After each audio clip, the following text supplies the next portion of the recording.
To cover with your recent phone call between US President Donald Trump and Ukrainian President Volodymyr Zelensky. What is your assessment of this phone conversation between both leaders?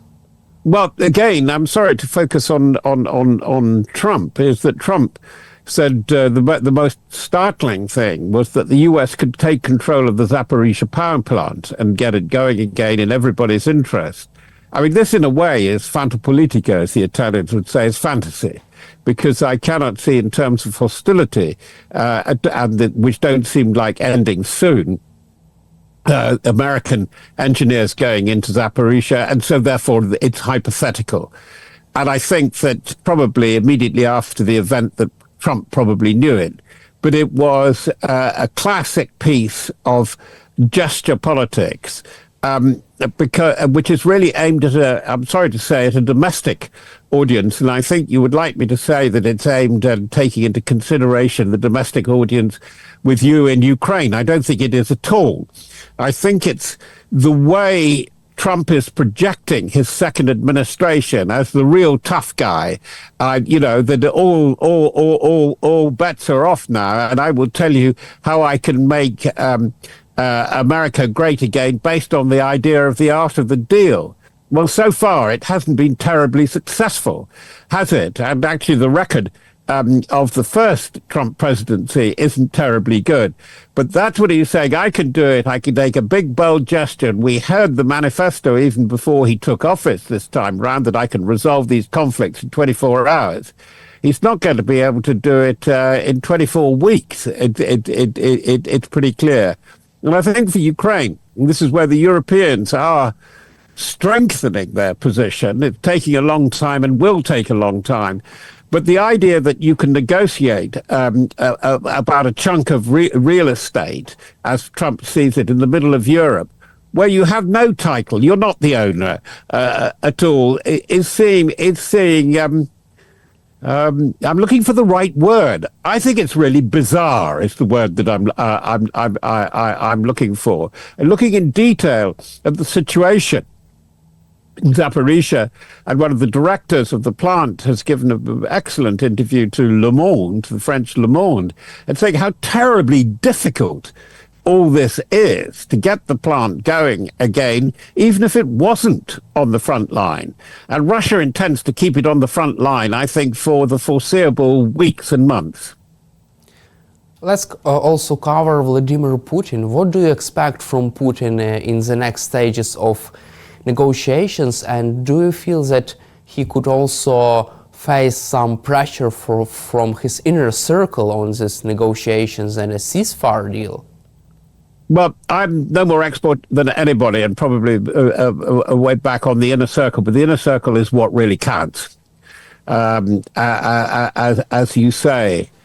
And he is looking to the medium to long term, and suddenly there are quite unmistakable signs that he's in a hurry. What does he want to do? He's got to secure the position, the economy. How long can it take the pressure that he has put the economy under? It's a full-blown war economy, 5 million people directly engaged in war, whether on the front line, whether in manufacture, whether in the finance. It is absolutely dependent, keeping it going at this rate, on China. Above all, the technical assistance that it's getting, plus supplies, as we know, from North Korea, and bits and pieces in terms of drones, although I think the materiel support from Iran will be less and less significant. But why am I saying this? I'm saying this because I see this growing activity with Belarus, the growing activity in the Caucasus. He's trying to lay out his claim that this is the centrality of Russian power in the middle of Europe, that the Ukrainian Russian people are one people, they cannot be divided, and this is the central fact of the great power of Eurasia. This is it was hinted at in his famous Munich Security Conference speech, which was quite mild in its rhetoric in 2007. But more interesting is the high-flown rhetoric of the essay about the Ukrainian and Russian destiny, the destiny of their one and undivided people, in July 2021. And I think that for Putin, it must be quite a thought now. Is this really going to take him 10 years? Can he really get it done within the span of what would be the Trump administration? Though I have no doubt, by the way, that Trump will try and extend his mandate. He will try to ignore the normal electoral process in the United States, I think, come the time, and watch for that when it happens.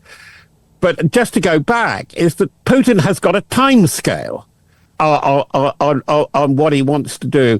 And that is why I think that he is going to be increasingly desperate. He wants to do a deal with America because that gets him away from the embrace of China, that in fact he looked at Russia, his Russia, after all, for all its mighty claims, is going to be a client of China. And I think this is very much in play. Now, what is happening with the inner circle is very, very difficult to discern, because there are lots of people that I would like to know more about and what they are saying to President Putin. But starting with Elvira Nabiullina, the governor of the central bank. I mean, can the economy sustain this for 6 months more? Because I think part of the plan in the next 6 months, and that's why he will be working with asymmetric tactics all over Europe, is to get sanctions lifted, particularly on gas and oil exports. If the discounted oil exports, which aren't hugely advantageous, but at least it's a sale, if there's some constraint on those to India, there's a problem. And he desperately needs to sell gas at price to Europe. Germany, Italy are the obvious ones, and they're going to have less interest in that. Also, Bloomberg reported that Vladimir Putin would like the United States to halt security assistance for Ukraine and to halt providing Ukraine with intelligence. These are Vladimir Putin's terms for a ceasefire deal. What is your reaction to this? Well, of course, I think I'm afraid to say that I'm pretty skeptical about Trump America, and it's the thing about as a Western European, I have to say the real difficulty with Trump's approach is that it's not that he's unreliable; he's completely unpredictable, and I think that this is where I'm sure it's being discussed in my country, just in the north part of London, at the meeting of defence planners in Northwood. They're getting together to look at contingencies. I don't think, by the way, that they're talking about a peace monitoring or assurance force to go into Ukraine. I think that is just not there at the moment. But it really speaks more to your point that what do you do when you simply cannot rely on American solidarity in the Western European North Atlantic Alliance, namely NATO, and then if it's going to turn off its intelligence assets rather like a tap? Because after all, we have seen this crucially, and it played a critical part in the battle there over Kursk. Now, I think the turning off and turning on after the row in the White House, I think we're going to see all this again.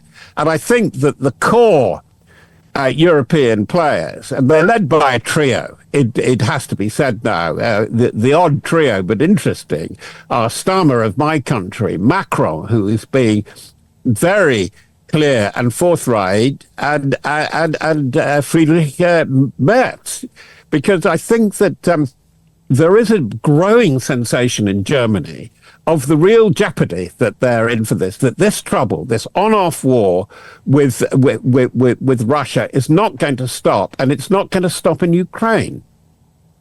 You just mentioned about the meeting of military planners in the United Kingdom.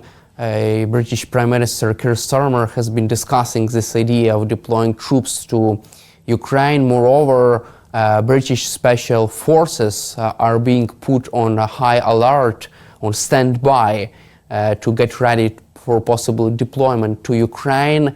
How can you assess the possibility of such mission being done without Russia's approval?